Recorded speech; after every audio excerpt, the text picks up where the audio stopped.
Mbi 27.000 maturantë do të zhvillojnë sot provimin e matematikës. Provimi nis në orën 10 dhe do të zgjasë 2 orë e 30 minuta. Për zhvillimin e provimit janë rreth 145 qendra, ku çdo qendër administrohet nga një përgjegjës administrimi dhe nga administrator të caktuar për çdo mjedis ku zhvillohet provimi. Për korrigjimin e testeve janë angazhuar më shumë se 640 mësues. Provimet e maturës po zhvillohen në shkolla që plotësojnë kushtet infrastrukturore të përcaktuara rregullore në maturës shtetërore. Këtë vit Ministria e Arsimit dhe Sportit ka vendosur që të ketë edhe teste të personalizuara për maturantë që janë me aftësi speciale. Deri më tani, maturantët kanë kryer provimin e gjuhës së huaj, gjuhës shqipe dhe letërsisë, ndërsa më 24 qershor do t'i nënshtrohen provimit me zgjedhje, i cili është përfundimtare.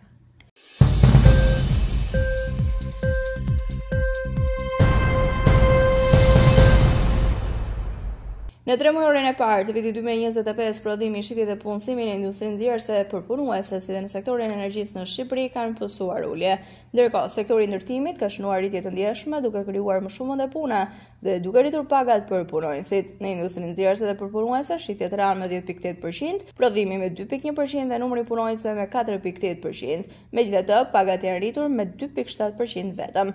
Në sektorin e energjisë elektrike, gazit dhe avullit, shitjet ulën me 2%, ndërsa prodhimi me 6.1% dhe numri i punonësve me 6.5%, ndërsa pagat janë rritur me 3.6%. Në aktivitetin e furnizimit me ujë dhe menaxhimit të mbetjeve, shitjet dhe prodhimit kanë rënë, ndërsa sektori i ndërtimit ka pësuar një rritje të fortë, shitjet dhe prodhimi janë rritur me rreth 7.5%, punësimi me 3.5% dhe pagat me 16.8%.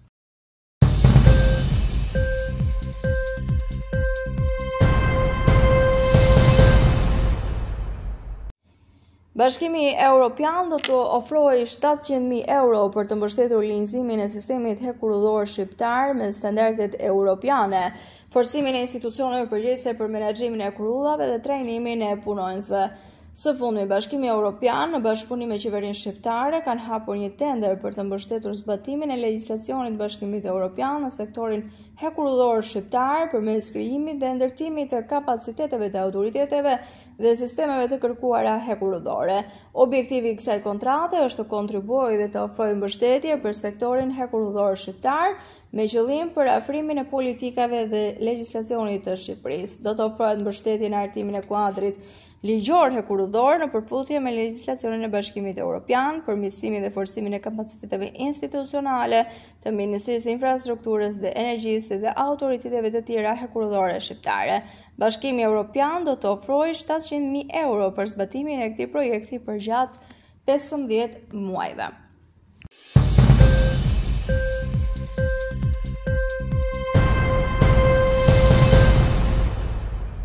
Vendi ynë po plaket me ritme shumë të shpejta, ndërsa po përmirësohen statistikat diku në Tiranë, në qytete të tjera, mosha më mesatare është mbi 50 vjeç.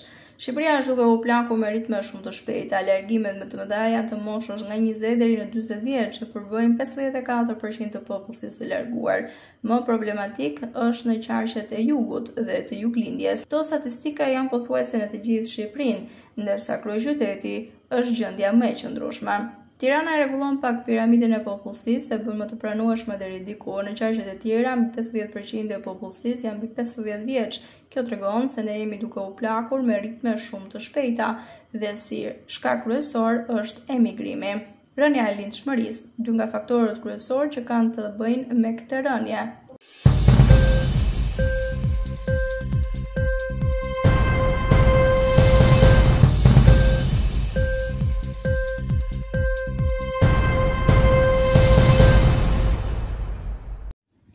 Çmimet e naftës vijuan të rriteshin përgjatë ditës së djeshme, duke shtuar rritjen për 7% nga java e kaluar, ndërsa konflikti midis Izraelit dhe Iranit është thelluar dhe kërcënon furnizimin global me naftë. Nafta amerikane u rrit për herë të parë me 1.2% në $73.85 për fuqi. Të hënën në mëngjes, sipas orës lokale, shpërthime u pan në qytetin bregdetar izraelit të Haifës, duke dëmtuar ndërtesa dhe duke i vënë flakën infrastrukturës, pasi Izraeli tha se Irani njësi një raund të ri raketash. Raketat u pan duke goditur zonën përreth një rafinerie nafte në Haifa. Konflikti ka nxitur frikën për ndërprerjet e eksportit të naftës nga rajoni. Analistët kanë ngritur gjithashtu shqetësime për një konflikt në zgjerim që mund të ndikojë në rrjedhjen e naftës nga ngushtica e Hormuzit, që është edhe pika më kritike për furnizimet me naftë në planet.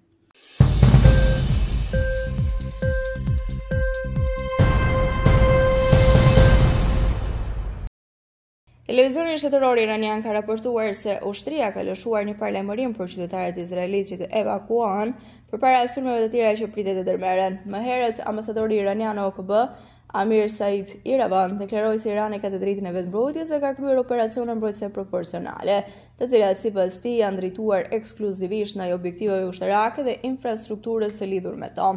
Në vijim të përshkallëzimit të qëllimshëm nga Izraeli dhe veprimeve të tij të vazhdueshme agresive, Irani në përputhje me parimin e proporcionalitetit ndërmori masa shtesë duke shënjestruar infrastrukturë specifike në Izrael si objektive legjitime që mbështesin materialisht agresionin në vazhdim. Ai gjithashtu akuzoi Izraelin për sulme ndaj civilëve dhe infrastrukturës civile. Ndërkohë, kryeministri izraelit Benjamin Netanyahu përpoq më herët të bëjë dallim mes sulmeve të Izraelit dhe atyre të Iranit, duke deklaruar se Izraeli ka shënjestruar kërcënimet bërthamore dhe me raketa, ndërsa akuzoi Iranin se synon civilet.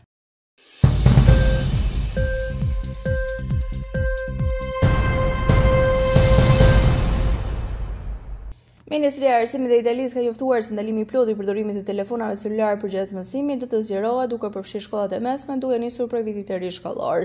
Një dekret përkatës do të hyjë në fuqi pas pushimeve verore me vitin e ri shkollor. Më parë, përdorimi i telefonave celular ishte përgjithsisht i ndaluar deri në moshën 15 vjeç. Përjashtimet janë të mundshme, për shembull për nxënësit që janë të varur nga telefonat e tyre celular për shkak të një aftësie të kufizuar. Dekreti i ri u publikua nga ministri i Arsimit Giuseppe Valditara, i cili i përket partisë e ekstremit të djathtë Liga. Ndalimi i telefonave celular synon të bëjë mësimet përsëri më të qeta, ka thënë ai.